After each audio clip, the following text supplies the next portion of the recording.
Grand bois, vous m'effrayez comme des cathédrales, vous hurlez comme l'orgue, et dans nos cœurs maudits, chambre d'éternel deuil où vibrent de vieux râles, répondent les échos de vos dés profondis. Je te hais, océan, tes bonds et tes tumultes, mon esprit les retrouve en lui, ce rire amer de l'homme vaincu, plein de sanglots et d'insultes.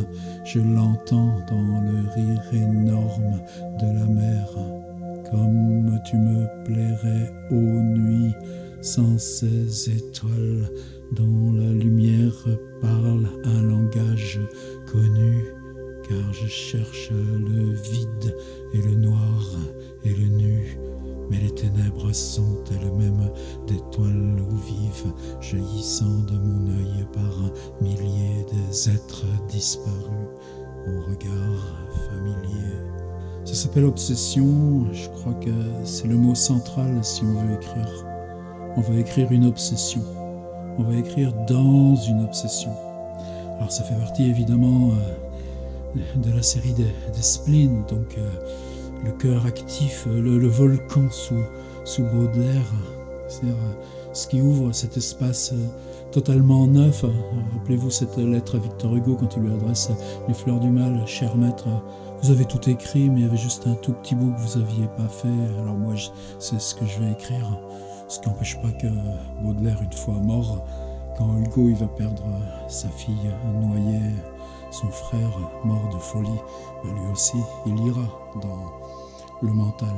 En attendant, c'est Baudelaire qui ouvre. Après, les Artaud, les Michaud, ils pourront venir là. Et nous, on n'a pas le choix. On prend ça pour nous, on prend ça comme notre maison. Alors écrire dans une obsession, c'est un des poèmes où il y a peut-être la suite concentrée de vers dont on se souvient, qui vous colle, qui vous mange dedans. Car je cherche le vide et le noir et le nu. Qu'est-ce que vous voulez atteindre? On ne va pas y atteindre, c'est pas ça la question. Qu'est-ce qui m'intéresse dans ce poème et où est-ce qu'on peut le renverser en proposition d'écriture? Et là, je crois que c'est ce qu'on fait aussi. C'est-à-dire, c'est pas simplement bloguer ensemble, écrire ensemble, c'est aller chercher comment un texte travaille en nous par la possibilité d'y écrire ou la possibilité d'écrire avec ou écrire dedans. Je sais que des enseignants, amis ou pas amis, utilisent déjà ces propositions. Tant mieux, je ne peux pas rêver mieux. Grand bois, vous m'effrayez comme des cathédrales. Déjà, il y a un renversement intérieur-extérieur totalement ahurissant. Grand bois. C'est quoi les bois? C'est sous le ciel, c'est pas dans une serre, c'est pas un jardin botanique, c'est les bois, c'est la forêt, c'est là où tu te perds.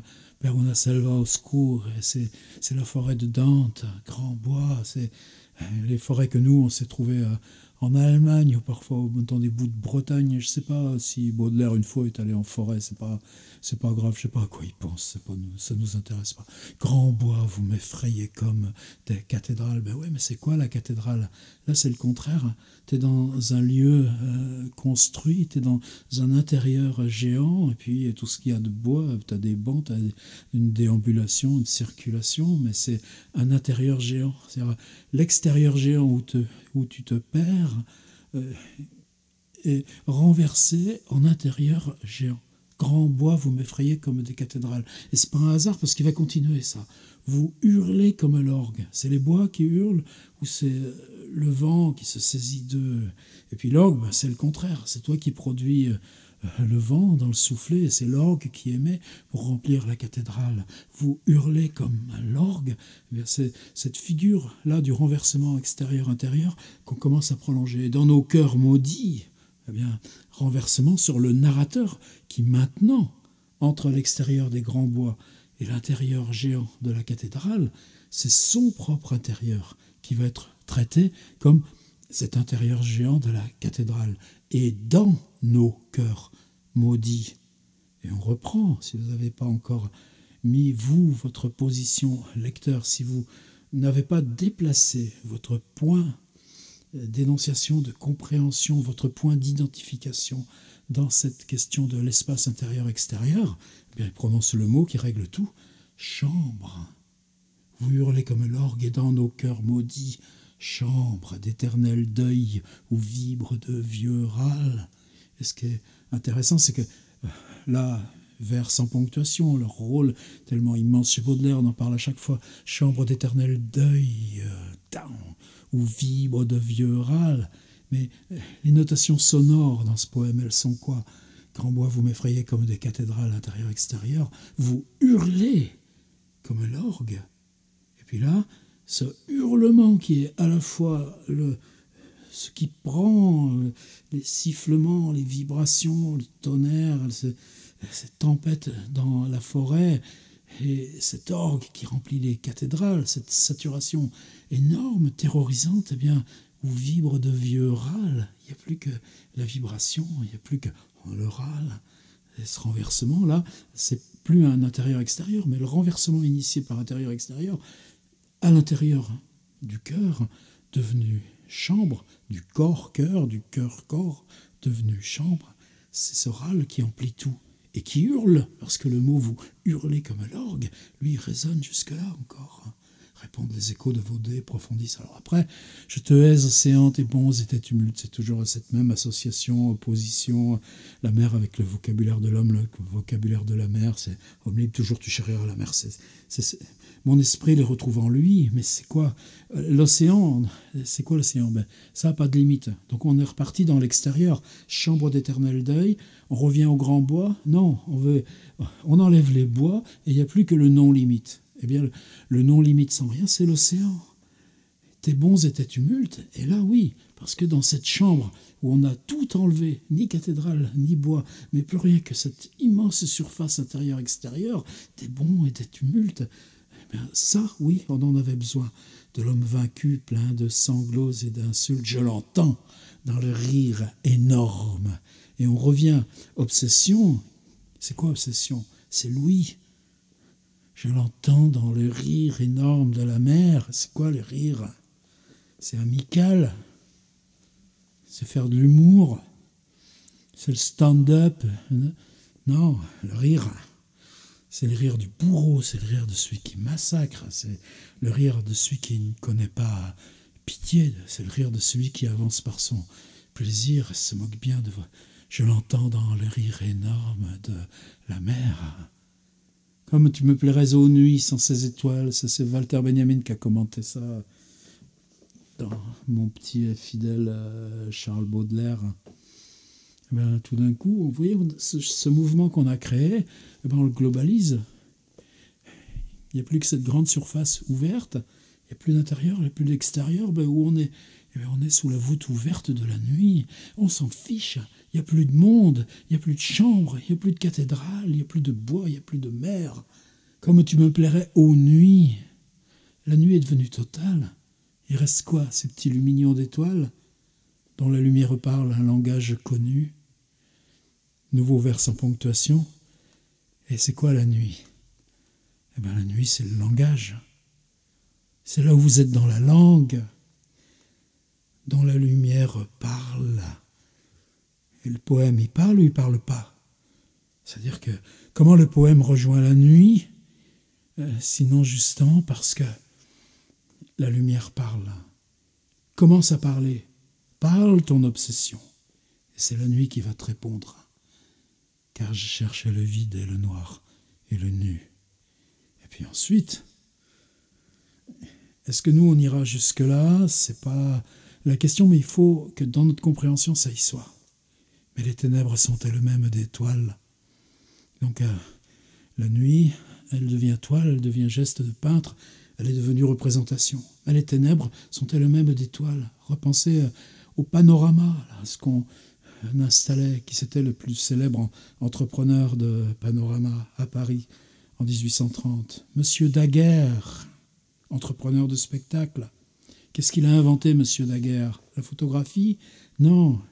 Au lieu du diaporama, vous savez, cette grande toile, vous êtes au milieu. Moi, j'ai vu celui de Wrocław en Pologne. Vous êtes au milieu, et donc vous ne pouvez pas toucher avec la main cette toile qui vous enveloppe à 360 degrés. Par contre, ce que vous pouvez reconnaître et toucher juste à vos pieds, c'est de la vraie matière, de la terre, des charrues, des objets abandonnés. Il y a eu une bataille peut-être. Et puis l'endroit où ce que vous voyez là, dans la semi-obscurité, devient toile, eh bien, ça ne vous est pas perceptible. C'est ça l'art de l'illusion, des panoramas. Mais Daguerre, lui, il a rajouté le temps. C'est-à-dire, qu'est-ce qu'il a inventé? La photographie? Ou peut-être même plutôt le cinéma. Qu'est-ce qu'il invente? Il éclaire. Il appelle plus ça panorama, il appelle ça diorama. C'est quoi un diorama? C'est des jeux de lumière qui, dans un diaporama, vont créer le jour, la nuit. Je suis bien renseigné? Oh bah ouais, je suis bien renseigné, moi. Hein, je suis en train de lire ça en ce moment. Stephen Siegel, 1839, Daguerre Talbot, la publication de la photographie chez Macula. C'est des connaissances toutes fraîches, mais je vous en reparlerai. Mais il y a cette question-là du diaporama, du diorama qui rajoute le temps, et puis c'est pas un hasard. Mais les ténèbres sont elles-mêmes des toiles. La nuit, dont la lumière parle un langage connu, la nuit, elle est née de grands bois, cathédrales, la mer est énorme, l'océan, cette chambre à l'intérieur de nous, c'est cette chambre qui a explosé, qui est devenue comme ça, mais là où on rejoint la nuit, où il n'y a plus que du langage, eh bien c'est un retournement en représentation. Mais les ténèbres sont devenues elles-mêmes des toiles. Ce mot toile, il est extrêmement fort. Où vivent jaillissant de mon œil par milliers des êtres disparus au regard familier. Si on écrit obsession, il y a bien un moment où si on ouvre un instant de peur, un instant de malaise, un instant d'angoisse. Je dis pas ça pour vous emmener dans des trucs glauques, des trucs comme ça, je dis juste ça parce que on est plus fort si on l'affronte. Si on le fait pour soi, ou si on le fait faire à d'autres. Max et les maxi-monstres. Il y a quoi sous le lit qui se cache? Quelque part, c'est cette expérience enfantine qui est là. Mais les ténèbres sont elles-mêmes des toiles où vivent jaillissant de mon œil par milliers. Ça, ce dernier renversement, puisqu'on a joué tout le temps de renversement en renversement, vous l'acceptez, ce dernier renversement? C'est le renversement ultime. Les ténèbres sont elles-mêmes des toiles. Avant, il y a que comme tu me plairais aux nuits sans ces étoiles dont la lumière parle un langage connu. Il y a la nuit et le parle et le langage. Et on le renverse en représentation. Mais les ténèbres sont elles-mêmes des toiles. Et sur ces toiles, le parle installe quoi? Un langage et du parle? Non. Il installe où vivent jaillissant de mon œil un seul, lequel choisissez? C'est quoi? C'est l'œil mental? C'est l'œil qui voit? C'est l'œil qui, derrière les deux globes, les poissons, ils ont des yeux. C'est pas ça la question. C'est quoi le regard des sorciers? Vous regardez à travers un seul œil et vous ajustez votre regard là, à 5 ou 6 centimètres au milieu, derrière. C'est la partie centrale du cerveau. Même si la vision, c'est plutôt là, derrière les oreilles. C'est cet œil mental, c'est cet œil qui, lui, à travers ces globes, fait jaillir. On est carrément dans un appareil de projection jusque sur l'étoile. Mais vous les peuplez, l'étoile. Mais c'est cet œil mental qui crée au loin, où vivent jaillissant de mon œil par milliers des êtres disparus au regard familier. Qu'est-ce qui vous est renvoyé? Le nom des morts? Non. La proximité des morts? Que les morts vous mettent les mains sur l'épaule? Non. Ce qui vous est renvoyé, c'est vous lancez votre regard pour recueillir des regards. Alors je reprends. Obsession. On va travailler sur une obsession. C'est une angoisse, c'est une peur, c'est un malaise, c'est un souvenir, c'est le cœur qui s'est mis à battre, c'est pas plus que ça. C'est un instant. Pensez que Antonin Artaud, c'est là qu'il est né, il est né là-dedans. On va aller travailler sur quelque chose qui peut-être remonte à l'enfance, de cette espèce de peur. Ou alors le malaise où chacun de nous en est, parce que ça fait pile aujourd'hui 1 an qu'on y est dans dans la réclusion sans lendemain. Est-ce qu'on est bien? Est-ce qu'on n'est pas usé? Est-ce qu'on est... Bien, au fond de l'usure, qu'est-ce qui nous reste? Qu'est-ce qu'on peut casser? Qu'est-ce qu'on peut trouver? Les murs? Non. On peut partir en voyage? Non. Ouais, mais t'as l'œil mental dedans. Où vivent, jaillissant de mon œil par milliers. Eh bien, vas-y, peuple-les. Dans cette usure qui t'entoure, mes idées morts, des êtres disparus, au regard familier. Tu veux le nom des morts, tu veux l'histoire des morts, tu veux ton rapport. Non, tu veux juste qui te regarde. Et la nuit devient peuplée, et la nuit, elle est peuplée par des regards. Et donc, c'est plus le langage, c'est plus le parle, c'est plus le... Et là, on y est dans obsession. Je pourrais continuer à parler comme ça jusqu'à ce que tout le monde ait déjà fait son texte. Obsession. Obsession, c'est où votre obsession? Cherchez-la, votre obsession. Et dans votre obsession, cherchez un moment. Il y a eu un moment d'obsession. C'était dans l'enfance, c'était quoi? Et cette obsession correspond à quoi? C'était une sensation, une peur panique, un petit coup au cœur, c'était une peur, c'était une inquiétude, c'était juste la douleur de l'autre ou nos mauvaises nouvelles concernant l'autre. Obsession, il y a eu ça, ça a duré de temps. Et tu te remets dans cette boule d'obsession et tu la malaxes. Et malaxes ta boule d'obsession. Et tu as déjà quoi? Tu as déjà le contexte. C'est quoi, toi? Qu'est-ce que tu entends dans cette obsession? C'est les grondements, c'est l'orgue, c'est le vent. Écoute-le, le vent. Ouvre la porte, ouvre la fenêtre. C'est la nuit, il fait froid. Tu t'en fous. On est juste là dans la fin d'hiver. Mais c'est la fin d'hiver d'un monde tellement assourdi. Écoute le vent. Il y a des chansons comme ça. Bon, on va pas s'amuser. Fais un peu le clown là. Mais pas tant que ça, pas tant que ça. Mets-toi sur tes oreilles. Va dans cette obsession. Et mets-toi dans le sonore, mets-toi dans l'ouïe.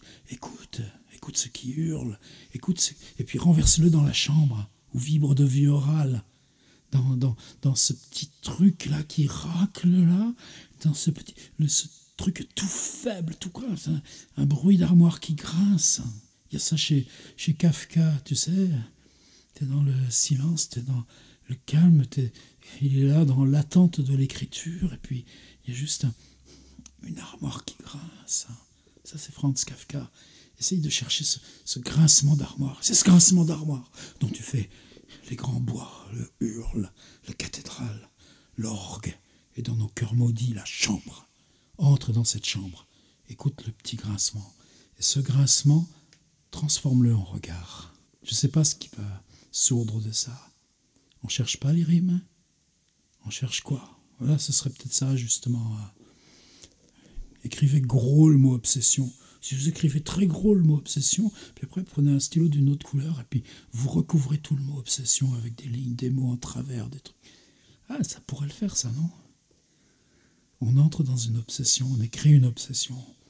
C'est un seul mot qui est déplié avec 1000 mots à l'intérieur. Prenez le mot obsession, puis vous le soulevez. C'est comme une espèce de drapé. Vous soulevez le mot obsession, et puis il y a ça comme image. Vous soulevez le mot obsession, et puis il y a ça qui vient soulever. Et ça fait ça. Je crois que si on se force à faire ça, Baudelaire, on l'entend autrement. Qu'en bois vous m'effrayez comme des cathédrales, vous hurlez comme l'orgue et dans nos cœurs maudits, chambre d'éternel deuil où vibrent de vieux râles, répondent les échos de vos des profondis. Je te hais, océan, tes bons et tes tumultes. Mon esprit les retrouve en lui, ce rire amer de l'homme vaincu, plein de sanglots et d'insultes. Je l'entends dans le rire énorme de la mer, car je cherche le vide et le noir et le nu. Mais les ténèbres sont telles mêmes d'étoiles où vivent, jaillissant de mon œil par milliers des êtres disparus au regard familier. J'ai oublié quelque chose? Oui, j'ai oublié. Comme tu me plairais aux nuits sans ces étoiles dont la lumière parle un langage connu, car je cherche le noir et le vide et le nu. T'as tellement un rendez-vous que tu entends chaque vers travailler sur tous les autres. Quand tu relis un poème, tu entends que dès le premier vers, grand bois, vous m'effrayez comme des cathédrales. Chaque chose du poème vient battre dans chaque vers. Les choses qui sont avant, mais aussi les choses qui sont après. À peine vous commencez à lire, Grand bois, vous m'effrayez comme des cathédrales. Tout ce qui est dans le poème est déjà en train de battre dans ce mot. Et ça, vous pouvez le tenter dans votre écriture. Est-ce que vous y réussirez? Non, lui il est mort à 46 ans, nous on ne sait pas faire. On a raté le coche. Mais c'est comme ça. Mais on peut essayer. C'est pas si souvent qu'on prend le mot obsession, qu'on entre dans le mot obsession, qu'on cherche ce qui se trouve, que ce soit beau, que ce soit pas beau, mais surtout qu'on va se dire, est-ce qu'on peut l'entendre? Ce qu'il y a dans la chambre d'éternel deuil, fibre de fière proposition.